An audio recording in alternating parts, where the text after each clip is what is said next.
Y'all can come.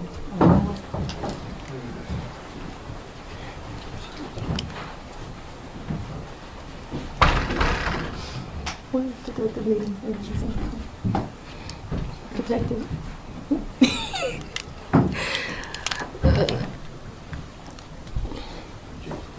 If we could come in tighter, please. Act like y'all like each other. Come on.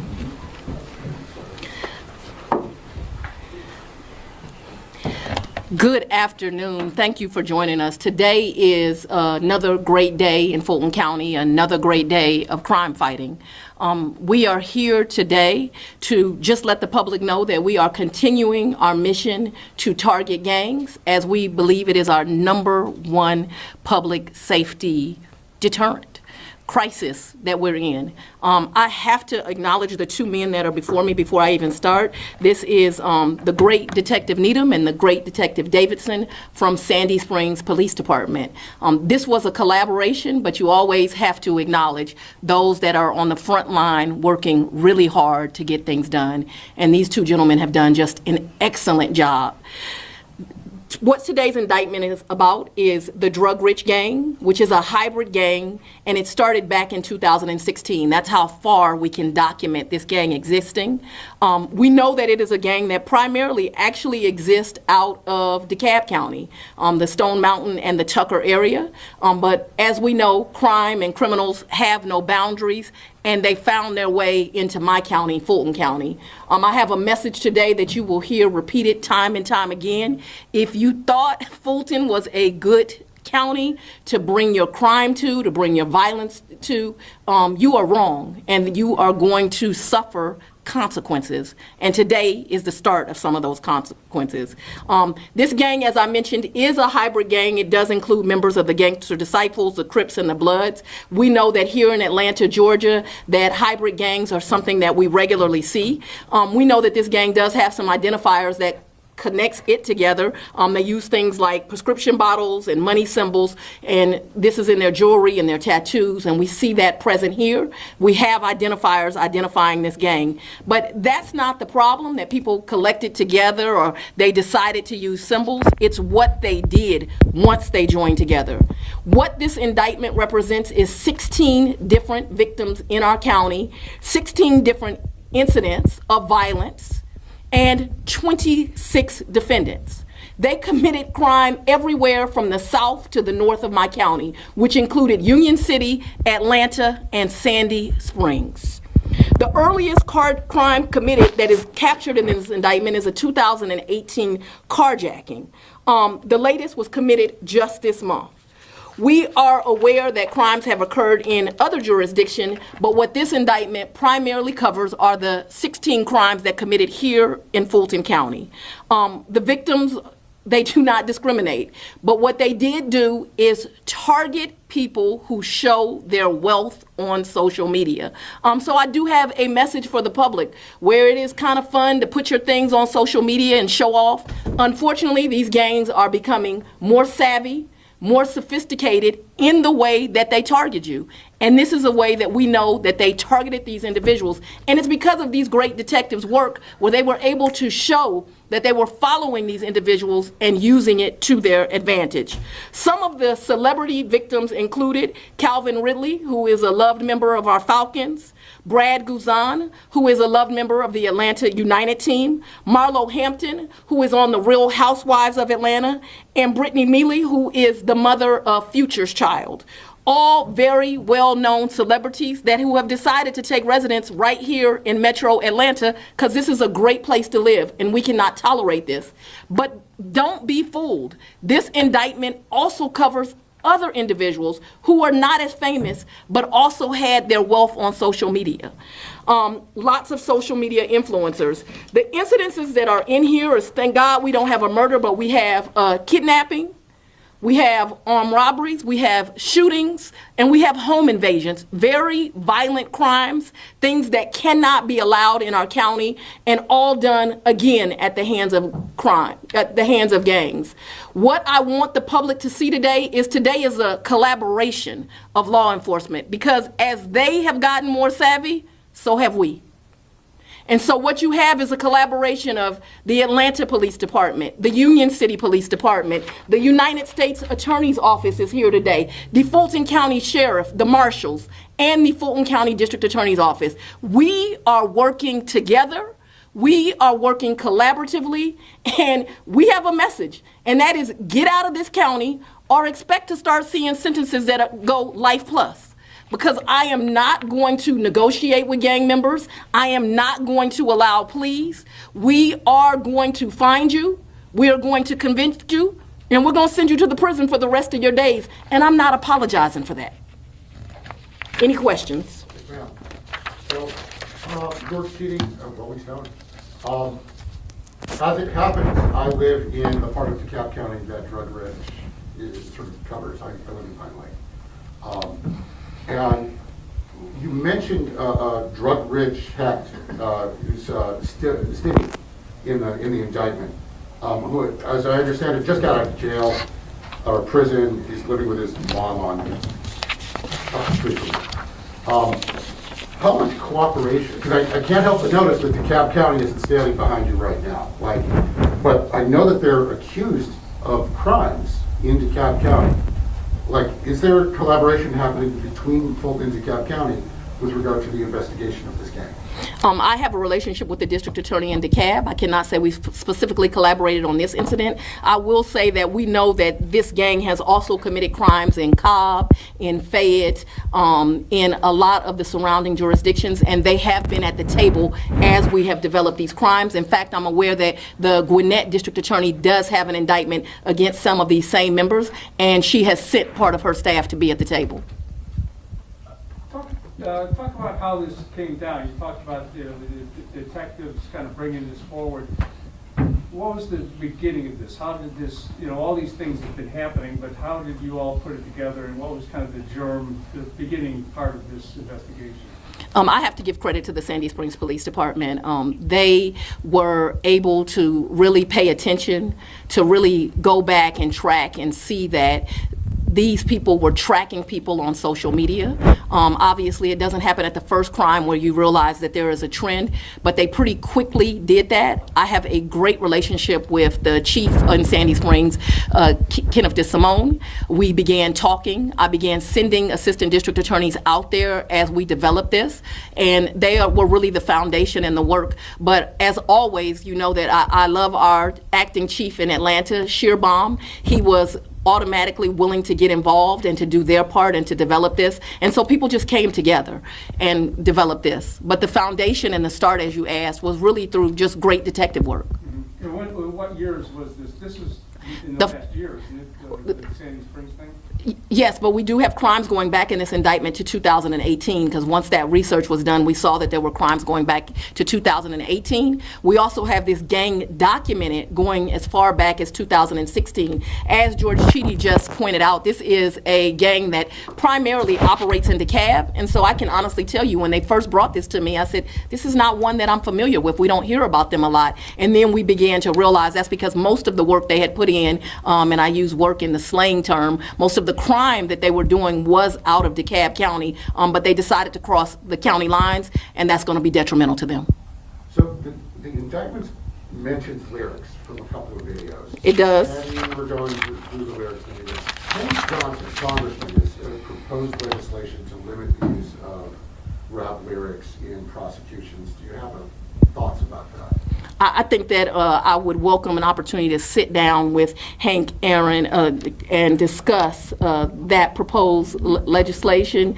I don't think that it will be successful. I think if you decide to admit your crimes over a beat, I'm going to use it. And you've used that before with previous gang member arrests. What are your specific responses to the criticism that you're specifically targeting Atlanta's hip-hop community through these lyrics?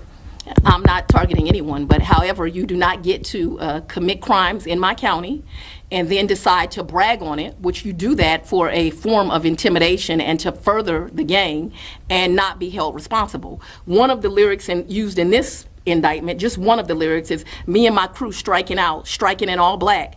Send me the drop, we'll kick in the house. If we steal a car, we're gonna take off the tag. Well, they kicking indoors, committing home invasions, and now I'm using those lyrics that they're admitting to doing that. I'm gonna continue to do that. People can continue to be angry about it. I have some legal advice. Don't confess to crimes on rap lyrics if you do not want them used, or at least get out of my county. Two quick questions. The first one related to this indictment. It sounds like when it comes to the investigation, not that the days of people being followed home from a restaurant or something like that aren't still happening, but it sounds like it's as simple as somebody posts, hey, I got this new chain, I got this new car, and these guys are just sitting back, scroll. Can you kind of just take us through that process? I have a very good example of that. Marlo Hampton is a star on Atlanta Housewives. That's a show. It's Atlanta, so I like it and I watch it, and I'm a fan of hers. One of the things she does, though, is at one point she has the news media in her home, and during that interview, she shows you how to enter the house, where things are within her closet. She then becomes a victim. That's not wise to do. You should be able to show you've worked hard, you have some success, people are interested in you. You should be able to show that. But it's not a wise thing to do, because you're exactly right. Now what they're doing is they're looking on social media and they are seeing, are there things here that we would like to get? One of the things the investigators realized is they're immediately going to closets. They're immediately going to bedrooms. They know where these high-end items are, and they are seeking to get them. And so it's just not wise to do, and you're right, they have become more sophisticated, but luckily they give us good evidence because we're able to track them as they are tracking other individuals. But my message to the public is, please stop doing that. Are most of these home invasions, or are they burglaries and they don't care if they're home? Or because there's obviously a big difference between burglary and home invasion. They're actually both. Sometimes the victim, like Mariah Carey, was not home at the time, right? So it becomes a burglary. In other times, unfortunately, the victims are home and they don't mind using violence once they enter the home and you're present. So sometimes they are just burglaries, sometimes they are home invasions. Either way, people's dwellings, their homes, where you feel safe is violated and things are taken. But unfortunately, in some occasions, people are targeted and really harmed. In one of these cases, we had a 16-year-old child in the shower, and she was taken downstairs by force. You know, an incident as a mom, I cannot imagine having to have gone through and suffered. Yes, sir. We have the YSL Rico indictment earlier this year. Now we have this Rico indictment today that you're presenting today. Would you say that's how you plan to target gangs here in Fulton County, using that Rico statute and keep doing more and more indictments like that? Where appropriate, that's what I'll use. Real quick, one more question. You brought up YSL. Just there's been a lot of developments recently in that. I'm hoping you could address the witness intimidation, where we kind of stand with this, and also I've just had some conversations, with former and current detectives who believe that this is going to cause some type of chilling effect when you're going to start seeing discovery leaked on Instagram. People aren't going to be, cooperating anymore with the investigation. So I guess, first off, where are we with Young Thug's case, and then if you have any reaction to that chilling effect? I agree with detectives. If this information is listed on social media, it will have chilling effects. We are taking precautions to make sure that that does not happen, that people are protected when they cooperate with the law enforcement and the police, because citizens cooperating is a big part of ridding this from our community. It is the largest part. This is I ask you, off topic for a moment, your reaction to Judge McBurney's order this morning that is compelling the governor to testify, but then delaying the testifying until after the election? I think it's appropriate for witnesses that have information in that investigation to testify. Today, we are seeing the sentencing in the murder case for Kennedy Maxey. Another 7-year-old was shot over the weekend. How can you ensure parents, the public, that kids are safe in the city of Atlanta and the Fulton County? Both of those cases are the same in that they take away our most precious commodity, our children. And today, that defendant, the world should know, got life without the possibility of parole plus another 15 years. So that gentleman was a member of a gang, and that's an example of gang violence that we cannot allow in our community. There is a distinction in this case that happened over the weekend, although it is equally tragic. It is an incident of domestic violence, something that we know is really just People don't seem to be able to get along in relationships.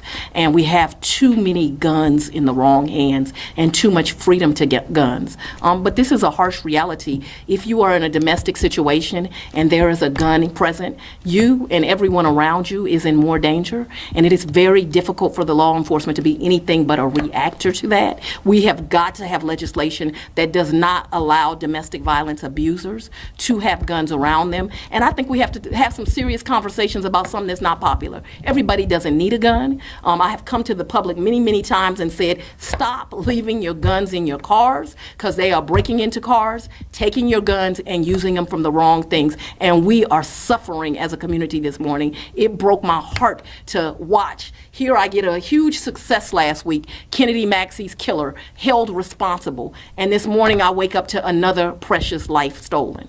The Kennedy was killed. You said that it was gang related. Which gang? I'm sorry. You said that the shooting of the child, there was a gang involved with it. Which? I know you're aware of that. That gentleman had gang ties to Virginia on down. He was here. They say I'm picking on the rap community. He was here to be an aspiring rapper. District Attorney, back to the special grand jury. You gave us some guidance back in the summer about how long this will go. What do you believe now in terms of how much longer you expect the grand jury? It isn't paneled till May, but what is your expectation of how many more subpoenas you'll send out, how many more people you expect to come in before this wraps up? I think we're about 60% through of all of the people that we need to be brought up. I'm pleased with the pace that we're going. There can't be any predictions, as you know. Many people are unsuccessfully fighting our subpoenas. We will continue to fight to make sure that the grand jury and the public gets the truth. And I am very hopeful that by the end of this year, I'll be able to send the grand jury on their way. Of the 26 people in this indictment, how many are in custody? Oh, I had that exact number. I think it's about 18 of them are in custody right now. I know we have 5 that are in the wind. And are the 18 in Fulton or elsewhere? Various places. Yes. Was there ever a moment in the Trump investigation where you anticipated that the special grand jury might complete its task before the election and would have approved the idea of issuing the advisory report beforehand, or did you always kind of know we're going to wait until after? No, I knew we were going to wait till after. I've been very specific and determined to get rid of that accusation that this is just some political stunt and we were trying to impact the election. As you may recall, I did not call the first witnesses until we were after those primaries, and I made it very well known to the judge who's over this, as well as my team, that I would not do anything until after the election. So they'll have to accuse me of something else. They can get rid of that one. This is your 4th or 5th Rico, I guess, since you've been the DA. Just talk about the strength of of this tactic and why you go this way. Well, I have to go back to the great work of Detective Needham and Detective Davidson in this matter.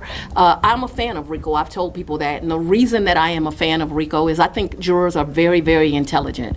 I think that some people don't want to do jury service, but once they get there, we really find that there are good citizens there. They're very smart. They pay attention. They take these matters serious. But they want to know the whole story. They want to know what happened. They want to make an accurate decision about someone's life. And so Rico is a tool that allows a prosecutor's office and law enforcement to tell the whole story. And so we use it as a tool so that they can have all the information they need to make a wise decision. So it's a tool I continue to use. I'm very happy the Atlanta Police Department allow us to come down and do gang training and talk about Rico. And that was the great cooperation of the Atlanta police chief that stands behind me, Shearbaum, as well as the mayor allowing that. And so it's a tool we'll use. Sandy Springs has brought in, Atlanta has brought in fact, all of the chiefs. We know that this is a good tool, and it's a tool we continue to use. Since there's so many agencies, is this investigation going to expand to other counties and trade information on this? We will absolutely be cooperative with other counties, but I am the district attorney only of Fulton County, and so what I'm concerned about is crime that occurs in Fulton County. Do you think, we've seen a lot of delays, and people not wanting to testify, and even some people who originally were willing to testify, now filing to delay. Do you think this is part of a general tactic to push it as far past the election is possible by certain people? You're an excellent reporter, but with that, I'm going to end this press conference. Thank y'all for coming.